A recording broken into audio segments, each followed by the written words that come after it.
Hey party people, Andrew here at SHOT 2023 with Charlie at Bushmaster, and talking off camera with you, I was asking, you guys have some new stuff, but the biggest thing that you were saying you want to tell us about is the fact you exist? Yep, Bushmaster is back. That is our biggest goal this year, is to let the consumers know that Bushmaster is back, we're here, and we're aiming to be better than ever. So Bushmaster was owned by Remington. It was. Remington declared bankruptcy, and when that happened, there's a sort of corporate ship breaking that happens where other entities go and they split apart the company and sell off all of the parts to meet the obligations for their debts. Yep. And Bushmaster was a part of those Remington holdings. Yes, it was. It evaporated into nothing, but another company came along, bought the property, and now there are people who can earn a living making Bushmaster ARs again. Yeah, and it's great because, being here at SHOTShow, a lot of people coming by and they see the Bushmaster logo and they're like, oh my gosh, that was my first AR. So many people say Bushmaster was their first AR. And when you think about it, Bushmaster is foundational in the AR world. Oh, absolutely. It's part of the ABCs. You got the ABCs of the ARs. Armalite, Bushmaster, and Colt. Yeah. So Bushmaster's back, and that's great. It's so many people are like excited about it. There's a lot of questions because we don't have all the same products. We're working on some of them, but when we purchased, or when not me, myself, but when the company that purchased Bushmaster purchased it, they only purchased the name and some like trademarks and whatnot, but none of the equipment, nothing like that. And so there's a lot of misconception. A lot of people don't the intellectual property. Yes. But none of the physical property. Yes, none of the physical property. And there's a lot of confusion. A lot of people still think we're owned by Remington, and they were just really confused. So just clarifying that and getting out. We're not a large corporation. We're a very small company. We're trying to focus on high quality and getting things right. And then our customer service. I would guess that there's also some lessons to be learned. Oh, yeah. Bushmaster was, as you mentioned, iconic. And if Bushmaster didn't exist, I don't think I'm way out of line saying that. I'm not going to go so far as to say that AR wouldn't be popular today. But Bushmaster did play a really pivotal role in the early 2000s as the AR was gaining popularity dramatically. Oh, yeah. Bushmaster and a handful of other companies produced rifles that were affordable that people could actually buy back then. And then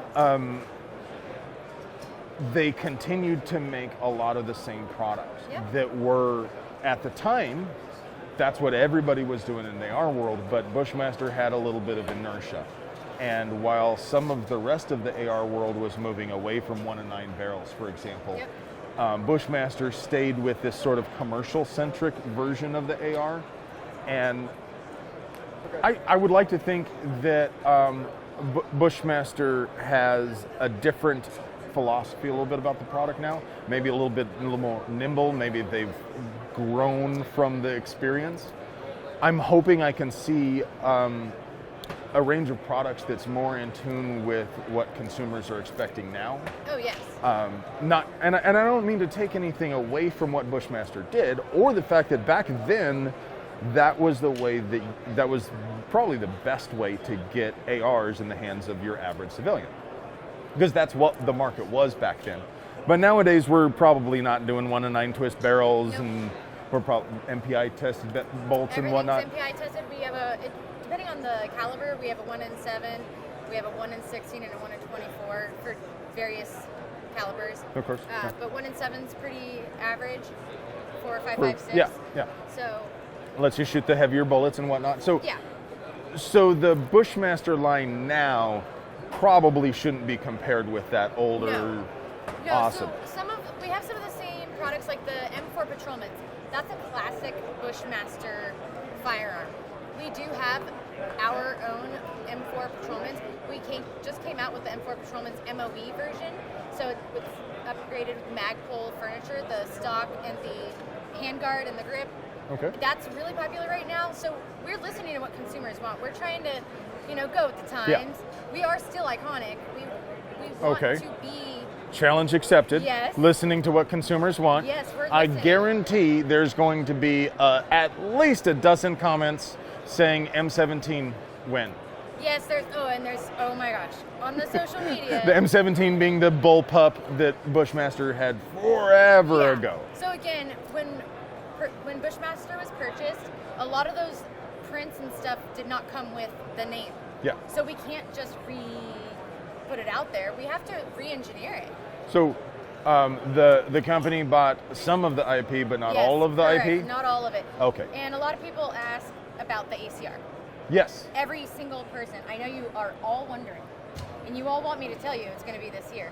We don't have a time frame. Yeah. It has to be completely re-engineered.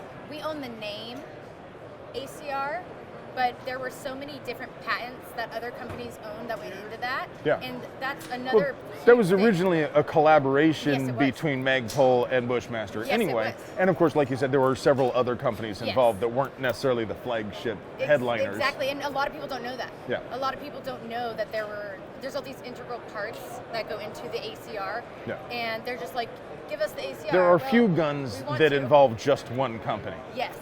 Most guns are made.